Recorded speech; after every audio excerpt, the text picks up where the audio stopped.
हफ्ते की शुरुआत करने के लिए दुनिया भर के बाजारों से है बेहतरीन संकेत और नए रिकॉर्ड हाई पर शुक्रवार को बंद होने के बाद मूड माहौल चुस्त दुरुस्त। सुस्त शुरुआत के संकेत हैं गिफ्टी से, लेकिन क्या वाकई में सुस्त शुरुआत होगी या होगी मजबूत और उसके बाद के एक्शन पर रहेगा फोकस। स्वागत है आप सबका शेयर बाजार लाइव में। नमस्कार, मैं हूं अनिल सिंह भी और नमस्कार, मैं हूं दीपांशु भंडारी। नजर रखिए बाजार पर फ्राइडे के रिकॉर्ड्स के बाद क्या आज और नए रिकॉर्ड्स और नए लेवल्स आएंगे या नहीं, आपकी स्क्रीन पर इस पर करेंगे अनिल से आएंगे बिल्कुल बिल्कुल। ट्रिगर्स देख लीजिए, बिल्कुल पता चलेगा। तो आइए आज के ट्रिगर्स जिनके दम पर हमें नए हफ्ते की करनी है शुरुआत। शुक्रवार को मिले जुले लेकिन मजबूत रहे अमेरिकी बाजार, खासतौर से डाउ पर। बाकी बाजारों में हल्की फुल्की मुनाफा वसूली। आज दो दिग्गजों के अहम नतीजे। निफ्टी में LTI माइंट्री नया जो शामिल हुआ है, जिसको जगह भी HDFC बैंक के साथी HDFC लिमिटेड ने दिए। आज इन दोनों के रहेंगे नतीजे। बंधन बैंक का बेहद कमज़ोर नतीजे आए हैं वीकेंड पर, और डीमार्ट के नतीजे भी कमज़ोर ही रहे हैं। लेकिन आज एक और इंटरेस्टिंग कंपनी का IPO खुलने जा रहा है, नेटवेब टेक्नोलॉजीज, और इस IPO का पूरा विश्लेषण आपको मिलेगा। और थोड़ा सा हिंट दे दूँ, मस्ट वॉच मस्ट लिसन। अच्छा, हाँ, IPO पे इंटरव्यू एनालिसिस है। तो इस IPO का विश्लेषण सुनना और देखना मत भूलिएगा। तो चलिए थोड़ी देर में बात भी करेंगे अनिल जी से। IPO मार्केट तो बहुत गर्म हो ही रहा है। हमारे अब तक के सारे विश्लेषण पर आपको देखा है, कैसा रिएक्शन भी आया। नेटवेब पर भी अनिल जी से करेंगे बातचीत। नतीजे पर भी आपकी राय लेनी है, आज के एक्शन को भी समझना है। ग्लोबल मार्केट्स भी ठीक रहे हैं सर? ठीक नहीं है दीप, बढ़िया, बहुत अच्छे हैं। इससे ज्यादा क्या, पाँच के पाँच दिन। देखो भाई, सिंपल सी चीज क्या है, पहले नैस्डैक गाड़ी चला रहा था। यस सर, ठीक है। और अब डाउ ने बोला गाड़ी भाई चलाएगा। हमारे यहाँ पहले बैंक निफ्टी चला रहा था जी, फिर निफ्टी ने बोला अब मैं चलाऊंगा। तो पायलट्स चेंज हुए, स्पीड नहीं। 5 के 5 दिन कब आपने देखा पिछली बार जब डाउ हफ्ते में 5 के 5 दिन बंद हो ऊपर, राइट? हफ्ते भर के रिटर्न देखिए आपके सामने, वाह वाह वाह, क्या बात है। और ये तो तब है जबकि थोड़ा बहुत लाल निशान में आपको नैस्डैक, S&P 500 और रसेल 2000 भी करीबन 1% बढ़ा। उसके बावजूद नैस्डैक 3.25% नीचे ऊपर है। अच्छा, बाय द वे ये तो ये भी नहीं बोल सकते कि डाउ चला रहा है, क्योंकि नैस्डैक दोनों ही साथ ज़्यादा भागा है 3.25%, लेकिन डाउ भी एक्शन में आ रहा है। डाउ 5 के 5 दिन मजबूती के साथ बंद हुआ, तो डाउ में भी अच्छी तेजी बनती दिख रही। तो ग्लोबल संकेत काफ़ी बेहतर है, इसमें कोई डाउट नहीं मार्केट के एक्शन के लिए। आज मुझे अच्छी खुशी की बात ये दीप की पिछले हफ्ते के शुरुआत में या उससे पहले वाले हफ्ते के अंत में हमने कहा भी था कि डाउ बस बॉटम के करीब पहुंच गया और यहाँ से अब यहाँ तेजी होनी ही है।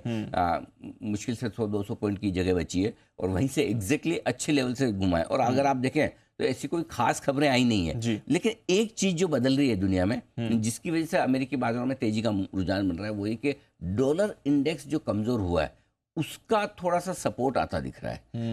इक्विटी की तरफ ग्लोबली सपोर्ट आ रहा है, उसका सपोर्ट थोड़ा हमारे बाजारों पर भी आता हुआ दिख रहा है। तो अब भी डॉलर इंडेक्स जो 100 के नीचे है, ये साइकोलॉजिकली इक्विटी मार्केट के लिए अच्छा संकेत है। और यहाँ दूसरा अच्छा संकेत जो पिछले हफ्ते का अमेरिकी बाजारों का ट्रेंड और थीम जो रही, वो ब्याज दरों को लेकर है। हमें पता है 26 जुलाई को तो ब्याज दरें बढ़नी है, लेकिन अगस्त वाली पॉलिसी में शायद ना बढ़े, ये आम राय बनती हुई दिख रही है। मुश्किल से 9-10% लोग ही अब अमेरिका में इस वक्त ये मान रहे हैं कि अगस्त के महीने में भी जब फेड फिर से आई थिंक सितंबर में, सितंबर, अगस्त का, जुलाई के बाद, हाँ, एक महीने के बाद सितंबर है। सो आई थिंक वो सारा का सारा एक्शन पूरा आपको जो बनता हुआ दिख रहा है वो वहाँ से आता हुआ दिख रहा है। तो मेरे ख्याल से अमेरिकी बाजारों के संकेत बहुत अच्छे हैं, बढ़िया हैं। शुक्रवार के भी, आज भी डाउ फ्यूचर्स मेरे ख्याल से हल्के फुल्के लाल निशान में मामूली गिरावट नहीं पड़ता, बट ब्रॉडली भारतीय बाजारों के लिए जो संकेत हमें बाहर से चाहिए, चाहे वो अमेरिका के बॉन्ड डील के हों, डॉलर इंडेक्स के हों, मार्केट के हों, अच्छे ही है ना। ठीक है, तो चलिए, ग्लोबल सेटअप तो हमारे लिए पॉजिटिव है, वहाँ पर तो एक चीज़ और, हाँ, इसमें जोड़ना चाहता हूँ, जो हालांकि हमने टच जरूर किया है डॉलर इंडेक्स को, लेकिन हमारे बाजारों के लिए संकेत 2 तरीके से मिलते हैं। एक ये कि अमेरिका कितना बढ़ा घटा, हम उसके बेसिस पे अपना डिसाइड करते हैं। दूसरा, अमेरिका में बढ़ने घटने के कारण में हमारे भी फायदे के हैं क्या। तो इस बार जो तेजी बन रही है अमेरिकी बाजारों में, डॉलर इंडेक्स के घटने की वजह से बन रही है, और डॉलर इंडेक्स के घटने का फायदा हमें भी मिलता है, दुनिया भर के इक्विटी मार्केट को मिलता है। एक तो अमेरिका अपने डेटा के दम पर ऊपर नीचे हो जाए, जो भी हो जाए, वो उनकी अपनी ट्रिगर्स हैं, और वो बढ़ते हैं, उनको देख के हम बढ़ते हैं। एक उस ट्रिगर पे बढ़ रहे हैं जिस ट्रिगर का असर पूरी दुनिया पर पॉजिटिव पड़ता है। अच्छा, वो डॉलर इंडेक्स वो है। डॉलर इंडेक्स, तो डॉलर इंडेक्स का घटना इक्विटी मार्केट के लिए, कमोडिटी मार्केट के लिए, सबके लिए अच्छा होता है, दुनिया भर की बाकी करेंसीज के लिए अच्छा होता है। सो ये जो ट्रिगर पिछले हफ्ते का अमेरिका का बना है, ये सबके लिए ये अच्छा सबके है। लिए ये अच्छा सबके लिए है। अच्छा है, ये बड़ी चीज है। तो Got it. तेजी तेजी में भी आप अंदर जितना घुसोगे, आपको पता चलेगा कि वाकई में जो तेजी का कारण है, एक तो ऐसे ही खुश हो जाएगा डाउ 350 हम भी ऊपर खुलेंगे, ठीक है। अब भाई क्यों, लेकिन 350 क्या कोई एक खाली अमेजोन के रिजल्ट से अब बढ़ा है तो आप इतना क्यों कूद रहे हो, करेक्ट है ना। लेकिन डॉलर इंडेक्स के घटने से जब अमेरिका के मार्केट बढ़ रहे हैं, ये हमारे लिए भी अच्छा है, बाकी दुनिया के लिए भी अच्छा है। सो क्वालिटी वाली तेजी है, वो बड़ी बात है। वो हमारे लिए क्वालिटी वाली तेजी। चलिए, क्वालिटी वाली तेजी है और अच्छी बात है, अच्छे संकेत भी आ रहे हैं हमारे लिए। और हमने देखा भी पिछले हफ्ते 5 के 5 दिन पॉजिटिविटी का ही मूड माहौल बना रहा। तेजी की बात करें सर, तो थोड़े हिंट हमें थर्सडे को मिले थे, बट जो तेजी फ्राइडे को आई है वो बढ़िया थी। निफ्टी ने कमान संभाला, बट बैंक निफ्टी का भी पूरा सपोर्ट था। सेक्टोरल रोटेशन अच्छा हो रहा है और नए हाइज भी लगते हुए दिखे सर। बिल्कुल दीप, और शुक्रवार की तेजी कुछ हद तक शायद ये अनएक्सपेक्टेड रही होगी लोगों को कि इतना तेजी से हम बढ़ेंगे। एक जो इंटरेस्टिंग चीज भारतीय बाजारों में दिख रही है, वो आप देखिए, वीकली सीरीज की शुरुआत होती है, हम बढ़ते हैं, और जैसे जैसे वीकली सीरीज के अंत की तरफ आते हैं थोड़ा सा डिले होते हैं बीच में। क्योंकि क्या होता है आजकल, एक ही समस्या है। समस्या क्या है, पोजीशन तुरंत एक तरफा तेजी से बन जाती है। तेजी से मतलब जोर से ज्यादा, तेजी से मतलब हमेशा तेजी की पोजीशन नहीं। जब तेजी हो रही तो धड़ धड़ धड़ सब ऐसे मतलब पुट राइटिंग करेंगे, पूछो मत, है ना, या कॉल खरीद लेंगे दबा के। करेक्ट। मंदी की हो रही है तो भी ऐसी कॉल राइटिंग होगी, पूछो मत, या पुट खरीद ले। सो किसी भी तरफ, और यही एक बड़ी वजह है दीप कि आप तुरंत चीजें बदलते हुए देखते हैं, और जैसे ये पोजीशन हल्की होती है बाजार खट से बाहर जाता है। तो कल भी कल में से मेरा मतलब शुक्रवार को है, शुक्रवार को भी एग्जैक्टली यही हुआ। गुरुवार की एक्सपायरी आपकी खत्म हुई, लो भाग गए। और आप देखो, ये तेजी का मार्केट का एक बहुत टिपिकल साइन है। करेक्शन 1-1.5 दिन से ज्यादा का होता नहीं होता, और करेक्शन में भी कोई एक आध सेक्टर करेक्शन दे दे, 2 सेक्टर करेक्शन दे दे, 3-4 बचाने को तैयार बैठे हैं हमेशा। अब आप देखो, जिनको कोई पूछता नहीं था पिछले महीने भर में, वो सेक्टर फार्मा मजबूत होने लगा। मेटल और आईटी, जिनको कोई पूछता नहीं था, पिछला पूरा हफ्ता इन्होंने संभाला है। बैंक जो पायलट सीट पे था, पीछे बैठ गया है, भैया अभी मैं नहीं चला। सो आई थिंक जो सेक्टोरल टर्निंग हो रही, बीच में आपको एफएमसीजी जब जब जरूरत पड़े, एफएमसीजी तो एवरग्रीन है, बोलो किसी से ना हो तो मुझे बुला लेना, मैं तेजी कर लूंगा। एफएमसीजी सेक्टर वैसा है, कोई लीवर आईटीसी हमेशा तैयार है, टाटा कंज्यूमर, है ना। तो आपको पास निफ्टी को मजबूत रखने के लिए और ऊपर बढ़ाने के लिए बहुत। एक और चीज जो इस मार्केट में तेजी की बड़ी वजह हुई है कि 1-1.5 दिन का करेक्शन आता है, सब मंदी में तो बन गया, ये हो गया, वो गया, मतलब इतना खतरनाक भाषण आता है मंदी का हर बार, वो पूछो मत। अरे भाई, क्या रोज ग्रीन में ही देखोगे? हर वक्त ऊपर ही होना है। अभी आज तक मुझे बताओ दीप, ये अप्रैल से लेकर अभी तक का, हाँ, हम आधा जुलाई खत्म कर चुके, 3.5 महीने जी, एक बार मार्केट ने इंपॉर्टेंट सपोर्ट लेवल के नीचे क्लोज दिया नहीं, एक बार नहीं दिया। ये बाजार की ताकत, फिर क्यों मंदी करना है? जब होगी, मैं आपको आज बताता हूँ, जब तक 19,300 नीचे बनना हो, तब तक आपको इंट्राडे पोजीशन भी तेजी की नहीं छोड़नी। तो पहला संकेत ही तब आएगा जब आप 300 पॉइंट का क्वेश्चन है। 300 पॉइंट का मतलब कितना हो? 1.5%। अब 1.5 दिन में अगर कोई 300 पॉइंट का करेक्शन आ जाए, उसमें आपको लगे कि मार्केट ने टॉप कर दिया, तेजी खत्म हो गई, बुल मार्केट खत्म, ये सब टॉप, अब होगा कहीं न कहीं तो होगा। वो 19,700-800 पे होता है, 20,000 पे होता है, कहीं 20,500 पे, नहीं पता। जो नहीं पता उसके बजाय हमें जो पता है उस पर फोकस करें। और हमें ये पता है कि कहाँ से खराब होना शुरू होगा। तो 2 चीज़ें। अब जो डे ट्रेडर्स टाइप के हैं, पोजिशनल ट्रेडर, 1-2 दिन की जो पोजिशन बनाते हैं, जब तक 19,300 के नीचे बंद ना हो तब तक मंदी नहीं सोचना।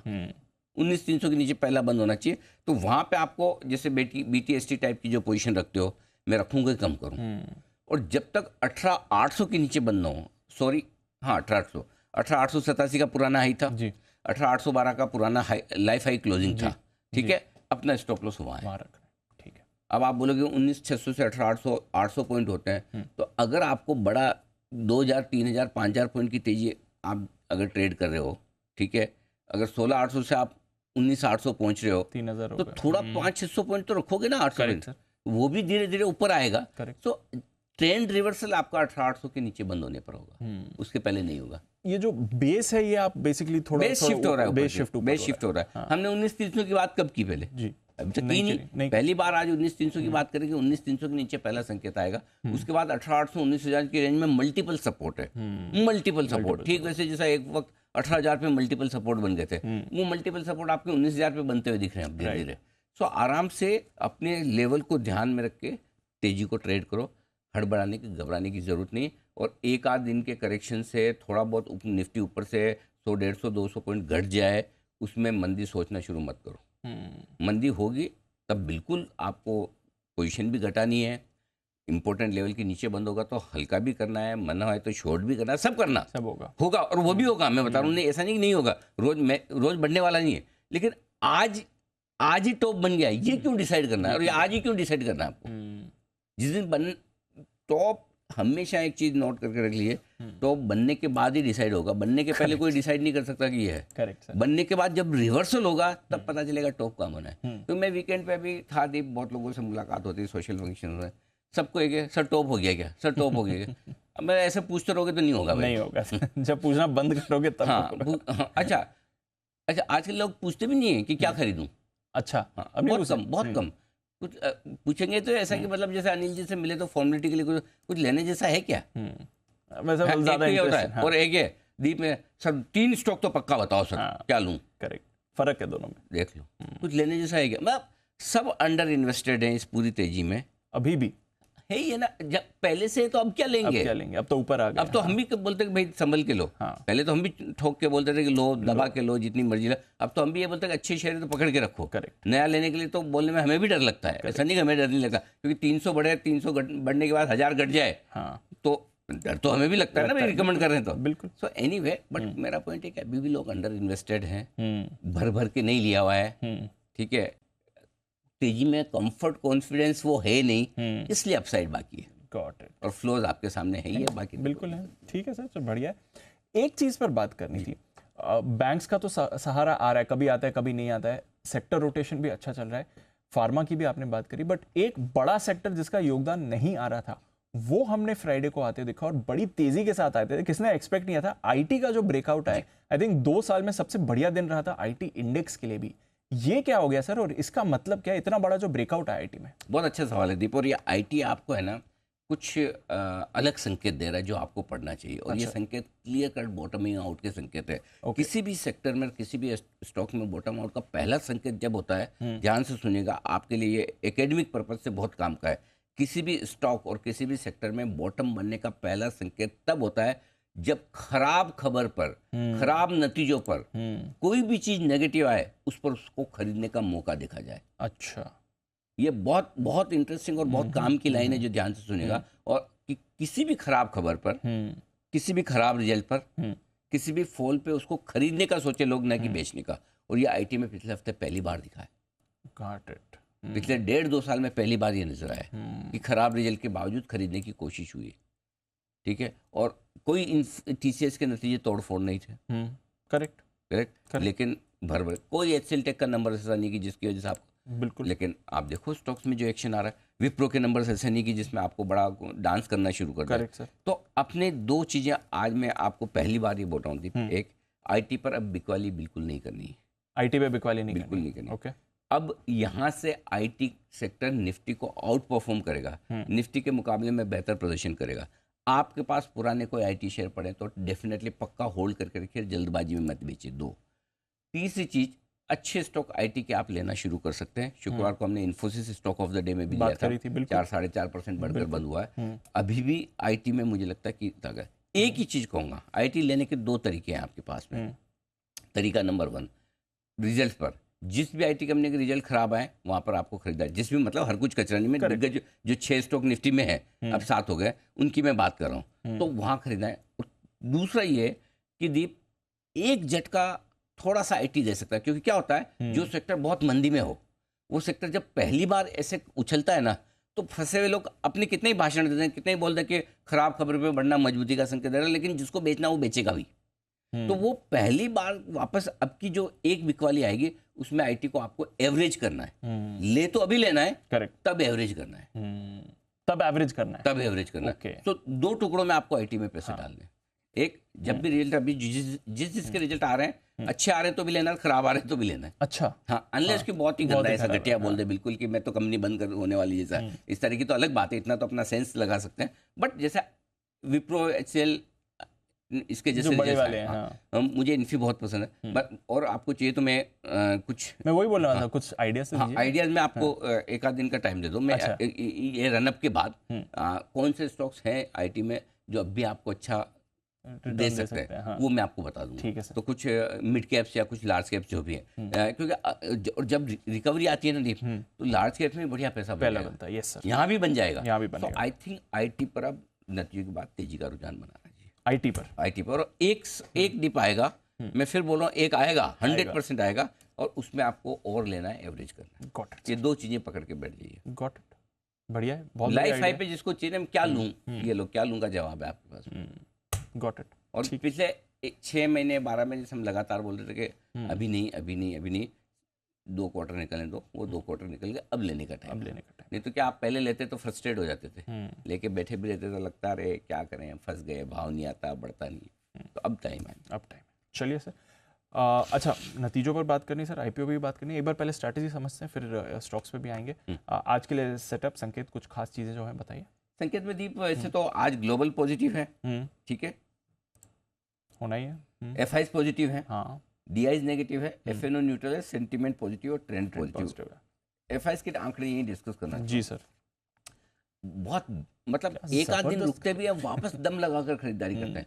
2636 करोड़ की कैश में खरीदारी, बढ़िया। बहुत बढ़िया कही जाएगी। 3182 करोड़ के स्टॉक फ्यूचर्स, माय गॉड, इतना बड़ा दमदार आंकड़ा मैंने एफआईएस का पिछले 5-7 दिन में नहीं देखा। फ्राइडे के नंबर बहुत ही तगड़े हैं। इंडेक्स में 250 करोड़ की खरीदारी हुई, हालांकि ओपन इंटरेस्ट घटा, वहाँ कोई खास बदलाव नहीं। तो दीप मतलब कैश में आप देखो, कुछ हो सकता है, 1-2 ब्लॉक डील्स वगैरह होंगी, मुझे नहीं पता, लेकिन उसके बावजूद आप देखिए 6000 करोड़ के आसपास की खरीदारी किसको कहते हैं? स्टॉक फ्यूचर और कैश में मिला के तगड़ी खरीदारी। 850 करोड़ के लोकल फंड ने बेचे, नो प्रॉब्लम, ठीक है, ठीक है, ओके। तो नंबर्स बहुत बढ़िया हैं। और ये जब तक डॉलर इंडेक्स ढीला है तो ये या नंबर्स रहेंगी आपके पास में, इतना जल्दी खत्म होने वाले नहीं है, इतना जल्दी खत्म होगा, टाइम, ग्लोबल सपोर्ट मिल रहा है आपको। ठीक है, तो ये है आज की स्ट्रेटेजी में। बायो डिप्स की स्ट्रेटेजी रखनी है, कोई सवाल ही नहीं है। वो एक है 19300 के नीचे जब तक बंद हो तब तक आपको पहला संकेत भी कमजोरी का नहीं आएगा। कमजोरी का पहला संकेत ही 19300 के नीचे आएगा। और आईटी शेयरों में नतीजों के बाद खरीदारी का रुझान रहा है। ये 3 आपके लिए पंक्तियां मैंने पेश की, मुलाहिजा फरमाइए। ठीक है सर। आइए अब आगे बड़े लेवल्स। निफ्टी 19500 19525 पहला सपोर्ट जोन है, और इसके ठीक नीचे 19400 19440 स्ट्रॉन्ग बाय जोन है, जहां पर आपको सारे शॉर्ट्स भी काटने, लॉन्ग भी बनाना है। ऊपर की तरफ 19600 के ठीक 10 पॉइंट नीचे आप बंद हुए हैं लाइफ हाई का, 19600 पार करके निकलेंगे, मेरे ख्याल से तो आज खुलेंगे लाइफ हाई पर ही। ऐसे आई मीन गिफ्ट निफ्टी क्या दिखा रहा है? 1.5 फ्लैट है सर। नहीं, हम आप ऊपर खुलेंगे दीप, ऊपर खुलेंगे। मेरे को लगता है लाइफ हाई पे खुलेंगे, 19600 के पार खुलेंगे। अच्छा। और 19600 के पार खुलने के बाद आप ब्लू स्काई जोन में है, फिर पता नहीं आप कितना क्या करेंगे, आगे क्या बढ़ेंगे, बस सिंपल सी चीज। अच्छा होगा, ठीक है सर। बैंक निफ्टी 44550 44675 पहला सपोर्ट जोन है बैंक निफ्टी के लिए। इसके नीचे अगर जाते हैं तो 44325 से लेकर 44450 स्ट्रॉन्ग बाय जोन के तौर पर निकल कर आएगा।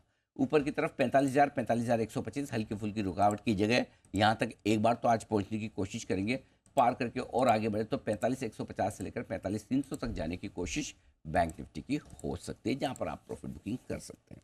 गॉट इट सर, ठीक है। डेटा एफआईएस की इंडेक्स कंपोजिशन 1% बढ़ी, ज्यादा कोई फर्क नहीं है। पुट कॉल रेशियो थोड़ा सा निफ्टी का हायर साइड पर है, ओवरबॉट नहीं। बैंक निफ्टी का पुट कॉल रेशियो अभी भी कंफर्टेबल है, 0.86 के आसपास, कोई दिक्कत नहीं।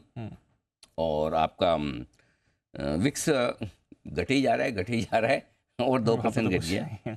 लॉन्ग पोजीशन में इंट्राडे ट्रेडर्स 19400 का स्टॉप लॉस लगाएं और डेट क्लोजिंग बेसिस पे 19300, ये आपके स्टॉप लॉस ऊपर की तरफ खींच के आ गए, 19400 19300। बैंक निफ्टी पर इंट्राडे आपका स्टॉप लॉस होगा 44450 का, और क्लोजिंग स्टॉप लॉस 44600 का रखें। ये भी मैंने थोड़ा ऊपर खींचे स्टॉप लॉस, क्योंकि लाइफ हाई पर आने के बाद थोड़ा सा स्टॉप लॉस ऊपर खींच लेने में समझदारी है। शॉर्ट साइड पर 19600 के पार निकलकर आप टिकेंगे तो 19625 इंट्राडे और क्लोजिंग दोनों बेसिस पर आपका स्टॉप लॉस है। और बैंक निफ्टी के लिए स्टॉप लॉस इंट्राडे और क्लोजिंग बेसिस दोनों पर 45,000 का है। ठीक है, यहाँ पे मैंने छोटा दिया, आज स्टॉप लॉसेस मैंने छोटे दिए, ऊपर के, पर्पसली हाँ। छोटे दिए, क्योंकि नए हफ्ते की शुरुआत है और हफ्ते की शुरुआत के पहले दिन एक बड़ा मुंह अगर दे दे तो आपको फिर उसके लिए एडजस्ट हो जाना है, एक दिन वेस्ट नहीं करना, दिन waste नहीं तो आप नहीं बोलेगा अच्छा मंगलवार को देखूंगा, फिर मंगलवार का, फिर बुधवार, तो आप टाइम वेस्ट ना करें। आज 45,000, और क्यों 45,000 दी बता रहा हूँ, 1 2 3 4 5 6 ट्रेडिंग सेशन हो गए 45,000 के नीचे बंद होते हुए, यस सर। और उससे ठीक पहले 7वें ट्रेडिंग सेशन में आपने 45,339 का लाइफ हाई बनाया था, उसके बाद वापस 45,000 आप बने। तो अगर आज आप 45,000 के ऊपर बंद हो जाते हैं तो अपने शॉर्ट नहीं रहना। Got it. मतलब बैंक निफ्टी ने भी अपना करेक्शन किया। कैसे? अगर निफ्टी लाइफ हाई बना रहा है तो बैंक निफ्टी भी करेक्शन तो पूरा करेगा ना, कहीं करेगा, बिल्कुल है ना, बिल्कुल। भले ये बनाए ना, उसको बनाने में टाइम है, बिल्कुल। लेकिन करेक्शन तो पूरा करेगा ना। ऐसा तो है नहीं कि बिल्कुल ये अलग ही चलते ही जाएगा, ये नीचे नीचे जाएगा, ये ऊपर ही ऊपर जाएगा, ऐसा तो नहीं होगा। correct। ठंडा हो सकता है, Correct। लेकिन करेक्शन पूरा होने के संकेत आए तो वहाँ शॉर्ट काट लेने का। गॉट इट, ठीक है सर। चलिए, ये है आपके पूरा का पूरा सेटअप इसका। अब नई पोजीशंस पे आते हैं, क्या करना है सर? खरीदना है निफ्टी 19,400 440 525 परफेक्ट रेंज है, इसमें आए बिल्कुल खरीदिए। मुझे लगा कि थोड़ा एसजीएक्स वगैरह ठंडा दिख रहा था, अपना माफ कीजिए, गिफ्ट निफ्टी पुराना नाम है तो अभी थोड़ा कभी कभी हो जाता या है। तो गिफ्टी बोले तो क्या जल्दी हो जाता है, गिफ्ट निफ्टी में तो फिर एसजीएक्स ही निकल के आता है। गिफ्टी थोड़ा हल्के से सुस्ती के संकेत दे रहा था। अगर इस रेंज में आज दिन के दौरान मिले तो ले ही लेना है। 19,440 19,525 19,375 का होगा आपका स्टॉप लॉस। टारगेट 19,560 और 590 दो छोटे टारगेट हैं, उसके ऊपर कोई टारगेट है नहीं, क्योंकि फिर खुला नीला आकाश, blue sky zone, uncharted territory में निफ्टी जाएगा, वहां पर आप स्टॉप लॉस ट्रेल करके होल्ड करते चले। Okay। जो लोग बेचना चाहते हैं जरूर बेचें, एक ही कंडीशन पर, एक ही कंडीशन में, जब 19,300 टूट जाए तब बेचें, तब बेचेंगे। ठीक है, तो अब बता ही दिया आपने, बड़ा ट्रेंड उससे पहले नहीं है, उससे उससे पहले शॉर्ट सिग्नल है नहीं। अगर शॉर्ट सिग्नल आएगा तो मैं आपको बताऊंगा। ठीक है सर। बैंक निफ्टी खरीदें 44,550 44,675 अच्छी रेंज। इस रेंज में एक बार आप चांस ले सकते हैं, थोड़ा दो तीन टुकड़ों में खरीदने का। 44,450 का होगा आपका स्टॉप लॉस। टारगेट जो बनेंगे डीप वो 44,750 और 800 दो छोटे टारगेट, 850 925 मीडियम टारगेट, और 45,000 तक के बड़े टारगेट के लिए करनी है खरीदारी। ठीक है। दूसरा तरीका ये कि एग्रेसिव ट्रेडर्स खरीदारी कर सकते हैं 44,500 के स्टॉप लॉस के साथ में। यहाँ पर जो टारगेट बनेंगे 44,925 45,000 और 45,075 तीन छोटे टारगेट है। 45,125 175 और 225 तीन मीडियम टारगेट है। 45,300 45,350 तक के बड़े टारगेट के लिए बैंक निफ्टी में एग्रेसिव ट्रेडर्स 44,500 के स्टॉप लॉस से भी खरीद सकते हैं। जो लोग बेचना चाहते हैं 45,075 के आसपास से मूड बनाएं। अगर आप मुझे पूछेंगे सबसे बढ़िया जगह बेचने की तो 45,125 से 225 की बनती है, लेकिन 45,75 थोड़ा ऊपर दो तीन टुकड़ों में आप बेचिए आराम से 225 तक। स्टॉप लॉस आपका होगा 45,425 का, थोड़ा सा दूर है, यही लगाइए। और नीचे के जो टारगेट बनेंगे 45,000 44,925 दो छोटे टारगेट है, 44,850 750 और 675 तीन मीडियम टारगेट है, और 44,625 44,550 के फाइनल टारगेट के लिए आप ऊपर में बिकवाली भी कर सकते हैं, कोई दिक्कत नहीं। ठीक है सर, चलिए सारे लेवल्स आ गए। ओपनिंग निफ्टी में तो सेल कॉल के लिए कोई अभी ट्रिगर है नहीं, ब्लू स्काई जोन में है, कोई परेशानी वहाँ पर नहीं है। वायदा कारोबार के बैन लिस्ट का मैं आपको अपडेट दे देता हूँ। फ्रेश एंट्री हुई है आरबीएल बैंक की, एग्जिट हुई है इंडिया सीमेंट्स की और जी एंटरटेनमेंट की। बने हुए हैं Delta Corp, Hindustan Copper, Manappuram Finance, Indiabulls Housing और पीएनबी, और इसमें जो फ्रेश एंट्री है आरबीएल बैंक। तो आज 6 स्टॉक्स हैं जो वायदा कारोबार की बैन लिस्ट में आपको दिखेंगे। डेटा के लिहाज से कोई इंपॉर्टेंट लेवल सर वायदा कारोबार के? फिनोम में तो कोई खास है नहीं। 19,500 है दीप, जहाँ पर 1 करोड़ शेयरों का ओपन इंटरेस्ट है पुट में, ये आपके लिए सपोर्ट का काम करेगा। मेन चीज़ क्या है, कॉल राइटिंग है ही नहीं, तो शॉर्ट कवरिंग ज़्यादा होगी नहीं। अगर आगे बढ़ना है तो फ्रेश खरीदारी चाहिए। पहले आप जो इससे पहले का रनअप था, अभी तो 19,500 के पहले हमें पहली क्लोजिंग मिली है, बट इससे पहले के रनअप में 19,500 पर थोड़ी कॉल राइटिंग दिख रही थी। हाँ। अब आप कह रहे हैं कि ऊपर लेवल्स पर आई नहीं रही है। 19,500 के पुट पर 1 करोड़ शेयरों का ओपन इंटरेस्ट से 35 लाख शेयर शुक्रवार को, तो पहले तो आपको इसीलिए 19,500 19,525 ही ये आपके लिए ये रहेगा। Got it. तो उससे पहले तो कुछ नहीं। ठीक है, बैंक निफ्टी पे? बैंक निफ्टी में दीप ऐसा है कि पहले कोई ही ऐसा खास लेवल है नहीं। 44,500 बहुत ही पोजीशन कम है एक्चुअली, ऐसा है। ठीक है, तो कुछ नहीं है उसमें। ऑलराइट, बट स्टॉक्स में भरपूर एक्शन होने वाला है, और आइए लेते हैं अनिल से उनका स्टॉक ऑफ द डे भी।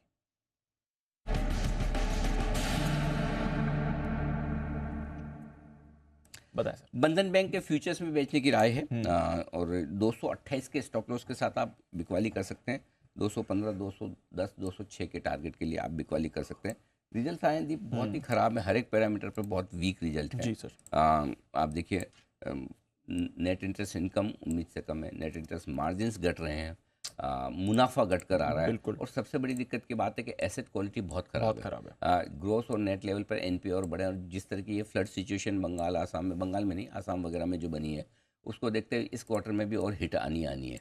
हालांकि मैनेजमेंट ने कमेंट्री अच्छी देने की कोशिश की, गाइडेंस मेंटेन करने की कोशिश की, लेकिन बात वही है कि बंधन बैंक में हर बार मैनेजमेंट कहता है और हर बार डिलीवरी नहीं होती। Yes sir. एक ही चीज इनके फेवर में जाती है, जी। वो एक ही स्टॉक ऑलरेडी पिछले 3 महीने में 270 से 215 आया हुआ है, करेक्ट। तो लोअर एंड पे है। हाँ। तो मेरा ये कहना है कि अगर बहुत गैप से खुले तो मत बेचिए, ओके। और अगर ना गैप से मिले तो आप बेच। और सबसे बढ़िया चीज़ है कि आप क्यों नहीं बंधन के बजाय कुछ और ले लो। अगर आपको प्राइवेट बैंक की कोई लेना है तो फिर ऐसा बैंक क्यों लोगे जहाँ पर चीज़ें खराब हो रही है, सबसे पहले खराब होना शुरू हो रही है। क्योंकि अब क्या होगा, जब भी बैंक खराब होंगे ना दीप, तो जो एफआईज हैं जिनको बेचना है उनके लिए बेचने के लिए ये स्टॉक सबसे पहले रहेगा। तो अगर ये किसी दिन घूम फिर के बाजार की तेजी के साथ, या बैंक निफ्टी समझो वापस से लाइफ हाई बना ले, ये 240 250 आएगा, तो हर आदमी बेचने को तैयार बैठा है इसको। सो अपसाइड इसकी खाली एक टेक्निकल अपसाइड बन सकती है कि, लेकिन उसमें भी क्या हुआ कि मेरे ख्याल से शुक्रवार के दिन लगभग 2% ऊपर बंद हुआ है। Yes sir. तो शॉर्ट कवरिंग काफ़ी हुई है, हो चुकी है, और हाँ। ऊपर बंद हुआ है। हमने भी 2 दिन पहले इस पे शॉर्ट कॉल दिया था, मेरे ख्याल से 223 का हमारा क्लोजिंग बेसिस पे स्टॉप लॉस था, लगभग उससे थोड़ा सा नीचे बंद हुआ है। जी। अगर आपने ट्रिगर कर लिया है डिसिप्लिन के तौर पे तो ठीक है, अब क्या कर सकते हैं, नंबर्स के बेसिस पे हमने, नंबर्स तो खराब आए, और नहीं किया है तो आज गैप डाउन ओपनिंग में काट लें। एक थोड़ा पहले दे दिया आपने। हाँ, अब ये तो देखिए मार्केट है दीप, इतना परफेक्शन हो जाता है तो फिर बात ही क्या थी। डायरेक्शन सही था, डायरेक्शन सही, सोचा भी सही था, जितना सोचा उससे खराब रिजल्ट भी आए। और फिर ये भी बोल रहा हूँ मैं आपको कि 270 वाला 215 है, तो ये भी नीचे में आपको शॉर्ट भी नहीं करना है अगर बहुत गैप से, क्योंकि कोई बड़ी बात नहीं है कि थोड़ी बहुत और शॉर्ट कवरिंग आ जाए। तो आपको मोर देन एक ट्रेड, आपको इस एंगल से सोचना है कि भाई नंबर्स खराब हैं और आउटलुक अभी अच्छा नहीं है। तो मैं आपको सिंपल सी चीज़ बोलूँ, छोड़ो ना, आप बंधन बैंक छोड़ के HDFC बैंक ले लो ना, शांति तो है। Correct sir. आप देखो 2 जून को हमने HDFC बैंक बोला, वहाँ से 10% एक महीने में, अगर HDFC 1.25 महीने में HDFC बैंक बढ़ जाता है, और किसको बोलते हैं 10%? सबसे बड़ा बैंक 10% 1.25 महीने में बढ़े। तो अच्छी क्वालिटी के शेयरों में पैसा बनना आसान काम है। आज का मूवमेंट कुछ भी ऊपर नीचे हो जाए रिजल्ट के बाद, वो एक अलग चीज़ है, बट पोर्टफोलियो में रखने लायक रहा नहीं अब। ये दूसरा RBL टाइप वाला काम हो गया, जिसमें कभी परफॉर्मेंस आती नहीं है वैसा वाला। लगता आएगी बट होता नहीं है। By the way HDFC bank की आपने बात करी, एक हफ्ते पहले हमने पूरी टाइमलाइन बताई थी HDFC बैंक की, कब आपके अकाउंट्स में शेयर्स आ गए, ओवर द वीकेंड आ गए, आज से सारे नए शेयर्स ट्रेड भी होना। बिल्कुल, अगर आपके पास पुराने HDFC लिमिटेड के शेयर हैं तो आज से आप देख लीजिए अपने डीमेट अकाउंट में वो HDFC बैंक में बदल चुके हैं, और आप चाहें तो खरीदना बेचना जो भी कर, खरीद तो पहले भी सकते थे, अगर आपको अपनी डिलीवरी बेचने की इच्छा ही है तो आपके पास अब शेयर आज से अवेलेबल है, कर सकते हैं। ठीक है, अच्छा, नतीजों की भी बात करनी है, बंधन बैंक की तो ने बात करी, बट बाकी नतीजों का विश्लेषण क्या है ये भी जान लेते हैं सर के साथ।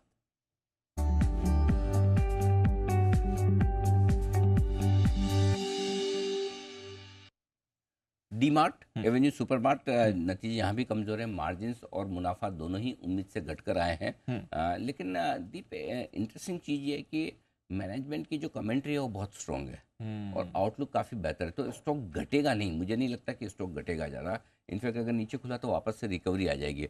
और वही है, डीमार्ट के दीवाने भी बहुत हैं, जिनको पसंद है, इनको पसंद है, जिनको नहीं बेचना वो नहीं बेचना। Correct sir. वो बेचेंगे नहीं, और गिरेगा तो लेने के लिए कोशिश भी करेंगे। आखिरी मिनटों में कुछ इंटरेस्टिंग मूव दिखा है डीमार्ट में, निचले स्तर से एक अच्छी रिकवरी आई है, एडजस्टेड होकर क्लोजिंग थोड़ी नीचे आई, तो मुझे तो नहीं लगता कि नीचे खुलना चाहिए, लेकिन नीचे खुला तो लेने के लिए लोग तैयार होंगे। और ये एकमात्र ऐसा स्टॉक है जिसपे किसी ब्रोकरेज रिपोर्ट को देख के कोई फायदा नहीं है। करेक्ट। कोई हार्डली कोई एक आध एफआई ऐसी मिलेगी जिसका कभी टारगेट ऊपर आया हो करंट मार्केट प्राइस से। करेक्ट। इस स्टॉक ने एक नियम बना रखा है, जो हाईएस्ट टारगेट है मेरे स्टॉक पे किसी भी एफआई का, करेक्ट, मेरा मार्केट प्राइस उससे ऊपर रहना चाहिए। मतलब करेक्ट, हाँ, कोई भी एफआई मैंने तो अभी तक नहीं देखी जो करंट मार्केट प्राइस से ऊपर का टारगेट किसी का, और ये उनसे नीचे आता नहीं है। तो राधा कृष्ण दमानी जी के तो चाहने वाले बहुत हैं, वेल्थ बना के दी है अभी तक उन्होंने। Correct sir. 1.5 लाख करोड़ की कंपनी ऐसे थोड़ी है। करेक्ट। 1.5 लाख करोड़ का मार्केट कैप है, और एफएनओ में नहीं है किसी इंडेक्स में नहीं। खराब रिजल्ट का वो फर्क ही नहीं पड़ता, कोई फर्क नहीं पड़ता। ठीक है, ये आपके लिए एवेन्यू सुपरमार्ट्स जहाँ पर रखनी है नजर। आईपीओ 9 बजे ओनली, 9 बजे new Netweb technology. Netweb technologies. Interesting Interesting analysis है, मिस मत कीजिएगा। ठीक है सर, डन। तो आईपीओ के डिस्कशन का इंतजार करें, हमारे मेहमान भी बस तैयार हैं। आइए उससे पहले हमारी टीम से भी जानते हैं, बहुत और भी नतीजे आए थे, खबरें भी हैं और ब्रोकर रिपोर्ट्स भी हैं। अरमान, नुपुर, कुशल और आशीष हैं तैयार। अरमान, मॉर्निंग करिए शुरुआत ट्रिगर्स और खबरों के साथ। Good morning. जिसमें नतीजों में आज भी निफ्टी में अगर आप देखें एलटीआई माइंट्री, एचडीएफसी बैंक के नतीजे हैं। कैश में भी कुछ स्टॉक्स के नतीजे, जिसमें टिनप्लेट ले लीजिए, टाटा एलेक्सी, क्रिसिल ले लीजिए, Karur Vysya bank, central bank of India, इनके आपको नतीजे आते हुए दिखेंगे। 311 करोड़ जो शेयर्स है एचडीएफसी बैंक के, वो आज से अगर आप देखें वो लिस्ट होते हुए दिखेंगे। टैक्स में को रेल एंड इंजीनियरिंग, यहाँ पर अगर आप देखें बोर्ड बैठक में क्यूआईपी, राइट इशू और अन्य के जरिए जो फंड जुटाने पर है विचार किया जाएगा। टाटा मोटर्स, ये जो इनको पीवी के जो इनकी व्हीकल्स है, वहाँ पर आप वो जो भाव है वो लगभग 0.6% के आसपास आज बढ़ते हुए दिखेंगे। एक्स डेट और रिकॉर्ड डेट के हिसाब से थंगमाइल ज्वेलरी, जहाँ पर बोनस इशू है 1:1 का। और अंत में अगर आप बात करें आईपीओ अपडेट्स में, तो उत्कर्ष स्मॉल फाइनेंस बैंक, जिनका फाइनल डेट हो चुका है और बढ़िया रिस्पॉन्स मिलता हुआ दिखा है, लगभग 111 गुना के आसपास बढ़ते हुए दिखे हैं, जिसमें रिटेल का हिस्सा लगभग 79 टाइम्स के आसपास, एनआई का हिस्सा अगर आप देखें लगभग 89 टाइम्स और क्यूआईबी भी अगर आप देखें तो 136 टाइम्स जो है बढ़ता हुआ दिखा है। तो बढ़िया रिस्पॉन्स आईपीओ को मिला है। नुपुर, मॉर्निंग बताएं नतीजे और खबरें कौन सी हैं आपके पास? Good morning. सबसे पहले पतंजलि, जहाँ पे जो ऑफिस था रिटेल कैटेगरी में अगर आप देखेंगे तो 3 गुना बढ़ते हुए दिखाता है। इनफैक्ट जो नॉन रिटेल कैटेगरी भी थी, वहाँ पे फिडेलिटी ने करीबन 11 लाख शेयर्स खरीदे और जो वैल्यू इसकी निकल के आती है वो 136 करोड़ के आसपास की। इसके अलावा और भी कुछ एफआईएस के नाम आपको यहाँ पे नजर आएंगे। आईपीओ जैसे कि हम बात कर ही रहे थे, आज ओपन होने वाला है नेटवेब टेक्नोलॉजीज़ का, 17 से 19 जुलाई तक ये खुला रहेगा। 631 करोड़ की इसकी साइज़ है, तो ये भी आज फोकस में रहने वाला है। रैलिस इंडिया, यहाँ पे नतीजे आए हैं कंपनी के Q1 के, लेकिन आपको कमज़ोर ही परफॉर्मेंस यहाँ पे नजर आएगी, क्योंकि कंपनी की आय 9% से गिर के आई है। कामकाजी मुनाफा भी देखें तो आपको 3% की गिरावट दिखा रहा है और मुनाफा भी देखें तो आपको 6% की गिरावट यहाँ पर भी आती हुई नजर आएगी। CCL प्रोडक्ट्स, यहाँ पे मिलीजुली परफॉर्मेंस आपको दिख रही है। कंपनी की आय देखें तो 29% से बढ़कर आई है, कामकाजी मुनाफा 20% से बढ़कर आया है, लेकिन मार्जिन 17% से घट के इस बार 16% के आसपास के आते दिखे, तो मार्जिन प्रेशर यहाँ पे बना हुआ नजर आ रहा है। VST, यहाँ पर कंपनी की आय तो 11% से बढ़कर आई है इस क्वार्टर में, लेकिन कामकाजी मुनाफा यहाँ पे दबाव आते हुए नजर आया है। 7% की गिरावट आपको यहाँ दिखेगी। मार्जिन्स में 700 बेसिस पॉइंट का बड़ा कट दिख रहा है। 38% के मार्जिन अब 31% के रह गए। काम का मुनाफा भी देखें तो 4% की गिरावट यहाँ पर भी आती हुई नजर आई है। JSW एनर्जी, यहाँ पर भी परफॉर्मेंस आपको कमज़ोर दिख रही है, हालांकि मार्जिन्स में इंप्रूवमेंट नजर आएगा। कंपनी की आय 3% से घट कर आई है। कामकाजी मुनाफा देखें तो 20% की ग्रोथ दिखा रहा है। मार्जिन्स जैसे कि मैंने कहा था यहाँ पे इंप्रूवमेंट दिख रहा है, लेकिन मुनाफा देखें तो 48% की डी ग्रोथ यहाँ पर भी नजर आ रही है। ओके, ये है आपके लिए नतीजों का कुछ विश्लेषण। कुशल, मॉर्निंग, आपके पास भी नतीजे और खबरें हैं? मॉर्निंग दीपा, नतीजों में जस्ट डायल फोकस में रहेगा। नंबर्स अच्छे दिख रहे हैं। यहाँ पर कंपनी की आय में 33% की ग्रोथ के साथ 247 करोड़ पर रेवेन्यू पोस्ट किया है। साथ ही मार्जिन 4.5% थे, इस बारी 14.8% के मार्जिन आए हैं। कंपनी का घाटा भी 48 करोड़ से जो घाटा था अब वो बढ़कर मुनाफे में तब्दील हो गया है 83 करोड़ में। केशवराम इंडस्ट्रीज स्टैंडर्ड बेसिस पर जो घाटा है वो कंपनी का कम होता हुआ दिखा है। 41 करोड़ के मुकाबले 7.7 करोड़ का घाटा ही रह गया है। मार्जिन भी कंपनी की इंप्रूव हुए, 4.7% से 12%। आय में भी 15% की ग्रोथ हमें देखने को मिली है। टाटा स्टील लॉन्ग प्रोडक्ट्स, यहाँ पर नंबर्स देखेंगे तो घाटा कम होता हुआ दिख रहा है। 331 करोड़ का घाटा था पिछले साल, इस बारी केवल 36 करोड़ का घाटा कंपनी का आता हुआ दिख रहा है। मार्जिन्स भी अब पॉजिटिव आ गए हैं, 7.6% के मार्जिन्स कंपनी ने दर्ज किए हैं। हालांकि कंपनी की आय में करीबन 4% तक की गिरावट आपको देखने को मिली है। और एक बिजनेस अपडेट है, इसमें सबसे पहले तो metropolis health care Q1 FY24 का जो पहली तिमाही का रेवेन्यू ग्रोथ है वो 12% बता रहे हैं। साथ ही जो इनके प्रीमियम वेलनेस सेगमेंट है वहाँ पर साल के आधार पर 23% की वृद्धि होती हुई दिखी है। और साथ ही कॉनकॉर, इस पर नज़र रखिए, 29 सितंबर यानी कि अक्टूबर सीरीज से ये F&O से बाहर हो जाएगा शेयर, तो ये एक अपडेट है। और साथ ही ऑयल कंपनीज जिसमें IOC, HPCL, ये सारी कंपनियां फोकस में रहेंगी, क्योंकि 2 महीने बाद फिर से विंडफॉल टैक्स बढ़ता हुआ दिखा है और अब ये 1600 रुपये प्रति टन इन्होंने क्रूड पेट्रोलियम पर सरकार ने टैक्स कर दिया है। तो इस वजह से जो है जितनी भी ऑयल कंपनियां हैं वो फोकस में रहेंगी।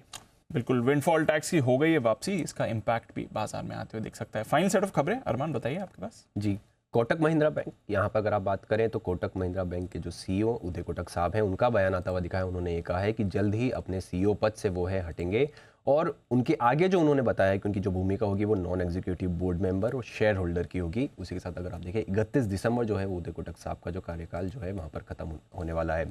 एंजल वन, यहाँ पर एनएससी ने लगभग 1.7 करोड़ के आसपास की मॉनिटरी पेनल्टी लगाई है, और इसलिए लगाई है क्योंकि ऑथोराइज पर्सन के कामकाज की निगरानी करने में विफलता के चलते जो है ये पेनल्टी लगाते हुए दिखे हैं। एफ&ओ सेगमेंट में रेगुलेशंस का जो है वॉयलेशन हुआ है। अडानी इंटरप्राइजेज, यहाँ पर अगर बात करें तो महाराष्ट्र सरकार ने धारावी स्लम के रीडेवलपमेंट प्रोजेक्ट के लिए जो है बिड अप्रूव कर दी है। अगर आप देखें तो लेटर ऑफ अवार्ड ये जल्दी आएगा यहाँ पर, और इस प्रोजेक्ट की अगर आप कुल रकम देखें कम से कम लगभग 24,620 करोड़ के आसपास जो है खर्च हो सकते हैं। JSPL, यहाँ पर रिपोर्ट्स है कि JSPL के जो प्रमोटर्स हैं वो बाजार से लगभग $300, अगर आप देखें कुल मिला के 24,635 करोड़ के आसपास जो है वो जुटा सकते हैं, और इस जो पूंजी को जुटाने के लिए इसका जो उपयोग करेंगे वो जो उनकी प्रमोटर होल्डिंग बढ़ाने के लिए जो है वो किनेंगे तो $300 करोड़ अगर आप बात करें तो वहाँ पर उसके आसपास इसका उपयोग होने वाला है। और फिलहाल अगर आप प्रमोटर की होल्डिंग देखें तो लगभग 61% के आसपास की है। मनापुरम फाइनेंस, यहाँ पर आप बात करें तो केरल हाई कोर्ट ने प्रमोटर जो है VP नंद कुमार साहब जी हैं, उनकी अर्जी को मंजूर किया है। उनकी अर्जी क्या मंजूर किया है, क्योंकि जो केरला हाई कोर्ट के जो एनफोर्समेंट केस में और कोई कार्रवाई आगे रोकने की अर्जी जो उन्होंने दी थी उसको वो मंजूर करते हुए दिखे हैं। जम्मू एंड कश्मीर बैंक, यहाँ पर बोर्ड की बैठक में फंड जुटाने की मंजूरी मिलती हुई दिखी, जिसमें आप राइट इश्यू, प्राइवेट प्लेसमेंट मान लीजिए, QIP या फिर आप FPO के अन्य के जरिए जो है 750 करोड़ जो है वो फंड जुटाएंगे। आरती ड्रग्स, 21 जुलाई को बोर्ड बैठक में नतीजों के साथ साथ बायबैक पर विचार होना है। सुजलोन एनर्जी, यहाँ पर एवेन्यू एनर्जी से इनको लगभग 101 मेगावाट जो है विंड पावर प्रोजेक्ट का इनको ऑर्डर मिलता हुआ दिखा है। और अंत में बड़ डील की अगर आप बात करें तो सेटिंग क्रेडिट, यहाँ पर SBI इमर्जिंग फाइनेंस ने फंड जो है उन्होंने लगभग 19 लाख के आसपास जो शेयर्स 178 के भाव पर बेचे। ओके, ये है आपके लिए सारी की सारी आज की खबरें और नतीजों का रिएक्शन भी। आइए ब्रोकरेज रिपोर्ट्स पर भी डालते हैं नजर आशीष के साथ FIR।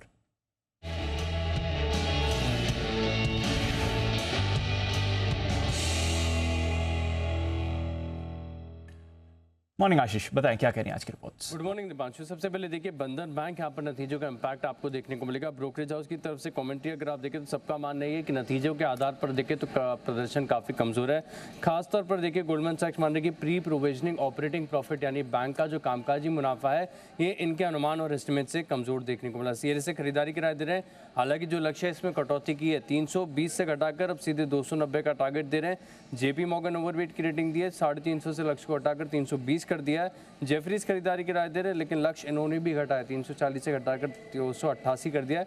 222 पर स्टॉक चल रहा है, लेकिन कमेंट्री सबके देखें तो सबका मानना है कि नतीजे हर पैमाने पर कमजोरी नजर आ रहे हैं।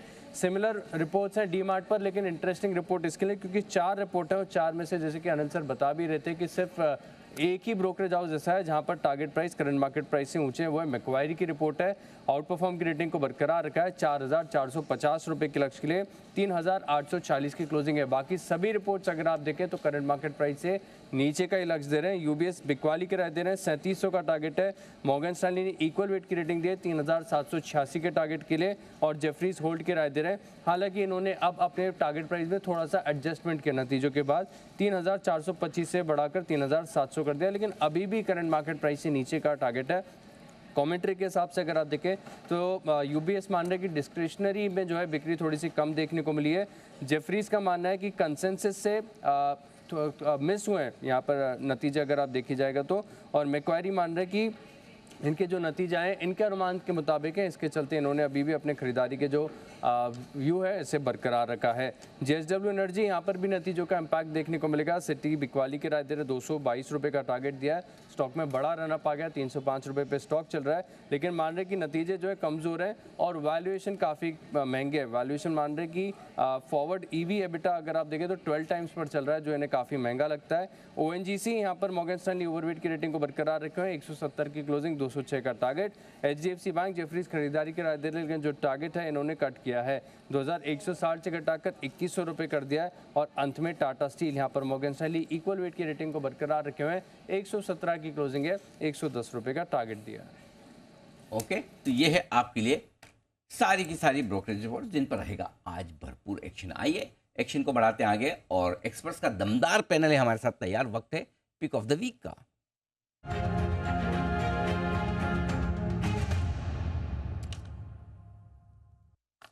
शरद अवस्थी साहब, कुणाल जी, राकेश जी हमारे साथ जुड़ चुके हैं। आप सबका बहुत बहुत स्वागत है। शरद जी सुप्रभात। शुरुआत करें सर, बताएं आपका पिक ऑफ द वीक। सुप्रभात सर। हमारा पिक ऑफ द वीक होगा पीवीआर। तो मर्जर के बाद कंपनी लगभग देश का 90% मल्टीप्लेक्स स्क्रीन में हिस्सेदारी उनकी हो जाएगी। और हमारा ये मानना है कि ये ओटीटी वाला जो एक चलन अभी चालू हुआ है वो ग्रेजुअली रिसीड होगा और वापस मूवी गोइंग में एक स्ट्रॉन्ग इम्पेटस मिलना चाहिए। कंपनी कई तरीके की स्ट्रैटेजीज भी अडॉप्ट कर रही है। कुछ सरप्राइज एलिमेंट जो आ जाते हैं, रीजनल मूवीज़ जो कन्वर्ट हो रही हैं, उसका एक बहुत बड़ा एडवांटेज मिल सकता है। प्लस जैसे जैसे अर्बनाइजेशन बढ़ता है और पर कैपिटा इनकम में ग्रोथ होती है, हमारा ये मानना है कि मूवी ग्रोइंग काफ़ी स्ट्रॉन्ग एक ग्रोथ प्रोवाइड कर सकती है आने वाले समय में। पिछले कुछ समय में कुछ बड़ी बजट मूवीज़ में फ्लॉप वगैरह भी हुई हैं, उसका भी नुकसान हुआ है, बट ये इंडस्ट्री में नॉर्मली होता है। तो हमें लगता है आने वाले 6 महीने में जैसी बड़ी रिलीजेस अनाउंस्ड हैं उसमें से कुछ ना कुछ पॉजिटिव डेवलपमेंट्स आ सकती हैं। और अब एक भी पॉजिटिव डेवलपमेंट आती है तो ये स्टॉक काफ़ी स्ट्रांगली रीरेट हो सकता है। अगले 2 साल में हम ये उम्मीद कर रहे हैं कि अर्निंग्स में काफ़ी स्ट्रॉन्ग ग्रोथ रहनी चाहिए, खास करके FY25 में तो लगभग 70 रुपये के आसपास की EPS हम एक्सपेक्ट कर रहे हैं। और जैसे जैसे ये मूड माहौल सुधरता है, हमें लगता है 30 से 40 का मल्टीपल आसानी से कंपनी को मिल जाएगा। तो कंजर्वेटिवली 30 का मल्टीपल मान के हमें लगता है 2100 रुपये के लक्ष्य के हिसाब से पीवीआर। ओके, 2100, क्या बात है, बड़े टारगेट हैं पीवीआर के लिए। इन्वेस्टमेंट के लिहाज से शरद जी की पसंद यहाँ पर करें खरीदारी। बंसल जी को क्या पसंद है, आइए जानते हैं। बंसल जी सुप्रभात। वैसे तो पिक ऑफ द वीक आप दे चुके थे शुक्रवार को, जहाँ तक मुझे याद है, फिर भी अगर कुछ नया कुछ करना चाहें लाइफ में आप तो बताएं सर। सुप्रभात अनिल जी, सुप्रभात दीपांशु। बिल्कुल अनिल जी, एकदम नई पिक है जो शुक्रवार को भी नहीं दी और गुरुवार को भी नहीं दी। स्टॉक है एनएमडीसी पर खरीदारी की राय है। टेक्निकल स्ट्रक्चर अच्छा है, 113 के अराउंड की क्लोजिंग है, तो 110 रुपए का एक छोटा सा स्टॉप लॉस लगाना है। 120 रुपीज का टारगेट है, तो 120 रुपए के लक्ष्य के लिए 110 रुपए के स्टॉप लॉस के साथ एनएमडीसी है पिक ऑफ द डे। गुरुवार की भी पिक नहीं है, शुक्रवार की भी नहीं है, बुधवार के बाद के आगे के डेटा आप खुद चेक कर लें। उसके लिए बंसल जी ने कुछ बोला नहीं है, साइलेंट है, तो हो सकता है बुधवार की आई हो, उससे पहले की आई हो सकता है। पहले की तो आई है, मुझे पता है, बुधवार की है कि नहीं पता। धन्यवाद बंसल जी। एनएमडीसी। आइए कुणाल जी का भी स्वागत। सुप्रभात कुणाल जी, बताएं सर क्या पसंद है आपको। अनिल जी सुप्रभात आपको, दीपांशु सुप्रभात। अनिल जी जो पसंद है अनिल जी, वो कल मैंने अनिल जी डिनर किया है। और कल एक बहुत शानदार डिनर में मैं गया अनिल जी। वहाँ हाईलाइट ये थी कि बहुत लग्जरी डिनर था अनिल जी। सबसे पहले टोमेटो का सूप था, टोमेटो सैलेड था, और उसके बाद अनिल जी एक टमाटर सेव करके एक सेव टमाटर अनिल जी, सब कुछ टमाटर ड्रिवन सेव टमाटर अनिल जी। बिल्कुल बिल्कुल बड़े बड़े टमाटर अनिल जी। बड़े ऊंचे लोगों में उठना बैठना है आपका, क्या बात है कुणाल जी। कुणाल जी यू आर हाई क्लास, क्या बात है। असल के एचएनआई मतलब गजब। कभी मतलब अगर आपका ऐसा कोई आए बढ़िया इनविटेशन जिसमें आपको कि फैमिली एंड फ्रेंड्स, तो प्लीज याद करिएगा। खाएंगे नहीं, देख के आ जाएंगे, कोई दिक्कत नहीं। अगले का भी नुकसान ना हो, खाली देख आए। जी सर बताएं। तो अनिल जी देखिए, कल टोमेटो हैवी डिनर के बाद अनिल जी खरीदारी की राय है जोमेटो पर, और ये मेरा Anil ji pick of the week है। जोमेटो में एक बड़ा ब्रेकआउट हुआ है चार्ट पर और एक मेजर कंसोलिडेशन पूरा होता हुआ दिख रहा है। तो मुझे लगता है कि न केवल इस वीक के लिए बल्कि पूरे मंथ के लिए बाय करें, और थोड़े से डिप में बाय करें तो ज़्यादा बेहतर रहेगा। और मेरी राय में एक स्टॉप लॉस रख लें जो कि 78 रुपये 50 पैसे के आसपास रखना चाहिए। तो मुझे लगता है कि इस बार ये स्टॉक 95 रुपये को पार करेगा। तो पहला टारगेट होगा यहाँ पर 93 रुपये का, 93 का पहला टारगेट है और 99 का इवेंचुअल टारगेट है। तो 93 और 99 के टारगेट के लिए जोमेटो में खरीदारी करें। बिल्कुल, तो जोमेटो में खरीदारी करने की राय, और हमारी राय 100 से 120 के टारगेट के लिए बिल्कुल फर्म है। बिल्कुल है। बेचे बिल्कुल भी ना, हड़बड़ी ना करें। मैं इसलिए बता रहा था कि 76 रुपये इशू प्राइस है। काफ़ी लोग वहाँ पे सोचने लगे अरे बड़े समय बाद इशू प्राइस आएगी, सप्लाई होगी। हाँ, थोड़ा टाइम बिताया 76 के आसपास, लेकिन जब अब निकला है तो जोर से निकला है, और आप गिरावट में करें खरीदारी। राय कुणाल जी की। आइए मेहुल कोठारी साहब भी हमारे साथ हैं तैयार। मेहुल जी गुड मॉर्निंग, बताएं sir pick of the week. Good morning Anil ji, good morning Dipanshu ji. Anil ji मेरी पिक ऑफ द वीक आज है, वो भी माइनिंग स्टॉक ही है, जीएमडीसी मुझे पसंद है बिकॉज मंथली चार्ट पर इसमें पेनेंट ब्रेकआउट आया है, स्ट्रॉन्ग रेंज ब्रेकआउट भी आया है शॉर्ट टर्म चार्ट में। At the same time RSI भी बहुत ही ज्यादा स्ट्रॉन्ग हो गया है। और पिछले वीक हमने देखा अनिल जी माइनिंग स्टॉक्स बहुत ही ज्यादा रडार पे थे, ट्रैक्शन उनमें देखा, तो जीएमडीसी एक मेरी पिक रहेगी। स्टॉप लॉस 164 का रहेगा, अपसाइड टारगेट 194 का रहेगा। ओके, तो GMDC इस पर भी करें खरीदारी। NMDC ये पसंद आई है बंसल जी को, GMDC ये पसंद आ रही है मेहुल कोठारी साहब को 194 के टारगेट के लिए। आइए कुछ और स्टॉक्स भी हैं जहां पर आपको फोकस करना चाहिए। आज नतीजों पर आपको रिएक्शन भी आते हुए दिखेगा। कई सारे कैश मार्केट के नंबर्स आए हैं। रैलिस इंडिया, इस पर जरा शरद अवस्थी साहब आपकी राय चाहूँगा। एग्रोकेमिकल स्पेस रिसेंटली थोड़ी कमजोरी भी आई है, जो इनके ग्लोबल पीयर्स हैं उन्होंने आगे के लिए गाइडेंस भी कमजोर दी है। यहाँ पर रैलिस में भी हमने देखा है 9% आय घटी है, थोड़ा प्रेशर कामकाजी मुनाफे पर भी आया है। प्रॉफिट 6% घटा है, हालांकि मार्जिन इनके एक्सपैंड हुए हैं, 13% के मार्जिन 14% पर आए हैं, तो वो अच्छा फैक्टर है, बट अदरवाइज थोड़े वीक है। कैसे देखना है सर इसे?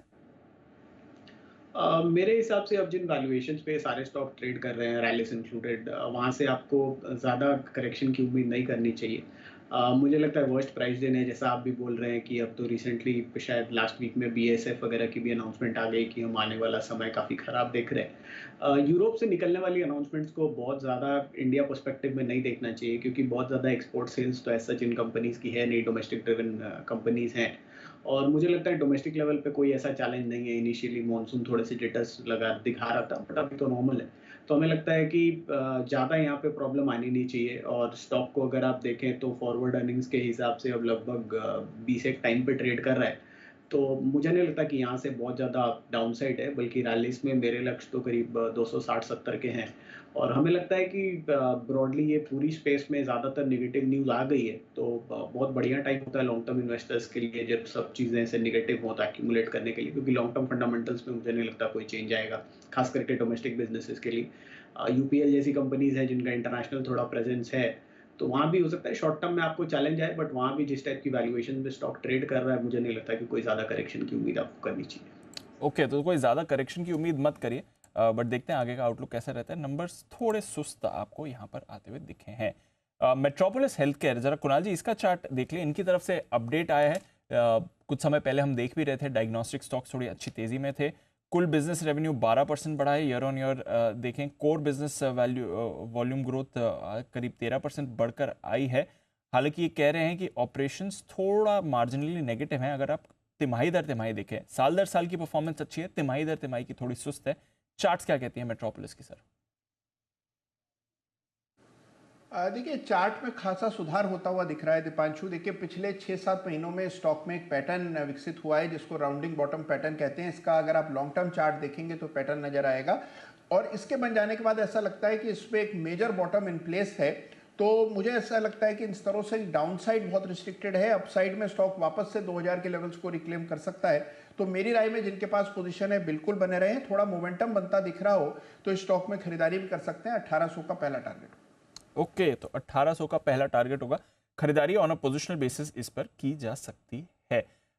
JSW एनर्जी, इस पर रखिए नज़र। थोड़ी सुस्त परफॉर्मेंस आई है, एक्चुअली मिलीजुली परफॉर्मेंस कह सकते हैं। रेवेन्यू 3.25% घटा है, प्रॉफिट करीब 50% घट कर आया है, बट मार्जिन एक्सपैंड हुए हैं। एबिटा भी ऊपर गया है, करीब 20% एबिटा भी बढ़कर आया है इसके लिए। बंसल जी, JSW एनर्जी पिछले हफ्ते बजिंग भी था, 300 के ऊपर की क्लोजिंग भी दी, 2% ऊपर था फ्राइडे को भी। चार्ट्स क्या कहती हैं सर? दीपांशु, बेहतरीन टेक्निकल स्ट्रक्चर है, 304 रुपए के अराउंड चल रहा है। तो जिनके पास है दीपांशु, यहाँ पर बने रहने की राय है। 317 322 के लेवल्स देखने को मिलेंगे, और 300 के रुपए के नीचे का स्टॉप लॉस लगाना चाहिए। और इसके साथ साथ मेरा ना एक सवाल अनिल जी से है दीपांशु, JSW एनर्जी पर। अगर अनिल जी रिकलेक्ट करें तो वंस अपॉन अ टाइम मैं, आप, कुणाल जी और आशु जी बैठे हुए थे और आप JSW एनर्जी का जिक्र कर रहे थे। उस समय ये अराउंड 50-55 रुपीज़ के अराउंड था, और आपने शायद टीवी पे भी अनिल जी इसको बताया था मल्टीफोल्ड होगा।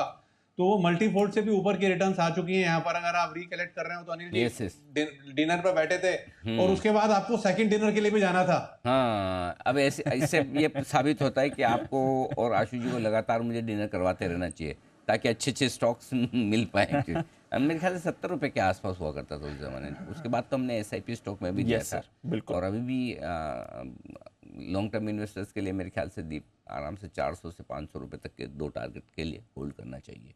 स्टॉक में बड़ा पोटेंशियल है। और जो हम बात भी कर रहे थे कि जो ये सोलर पावर को स्टोरेज करने के लिए वो नया काम कर रहे हैं, उसमें बड़ा डेवलपमेंट होने की तैयारी में।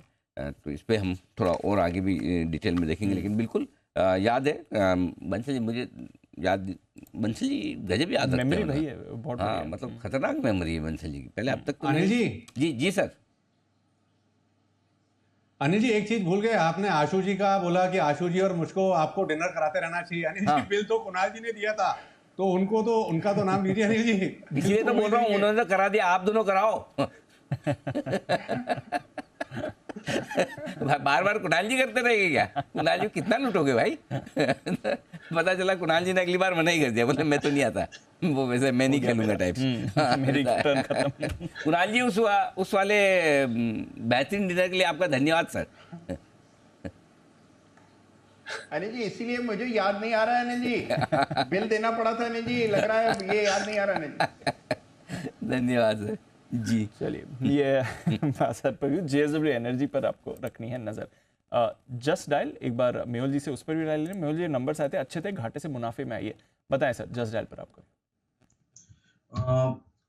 दीपांशु जी बहुत ही बेहतरीन चार्ट है। मुझे लगता है दो या ढाई महीने पहले यहाँ पर शो पे भी हमने डिस्कस किया था कि एक साल से ये रडार पर था और फाइनली वो ब्रेकआउट आया और तकरीबन 700 के आसपास का ब्रेकआउट था। आज ये 850 के पास ट्रेड कर रहे हैं। मुझे लगता है यहाँ पर और भी अपसाइड देखने को मिल सकता है, 1000 तक के टारगेट इसमें देखने को मिल सकते हैं। सो बने रहिए काउंटर में with revise stop loss of 750 या 760, तो होल्ड करने की सलाह रहेगी जस्ट डायल में। चाइल्ड होल्ड करें, ये है राय आपके लिए। नंबर्स आए दमदार, उससे पहले स्टॉक ऑलरेडी 8% शुक्रवार को भाग चुका है। आज देखते हैं बढ़ता है या नहीं, और बढ़ता है तो कितना।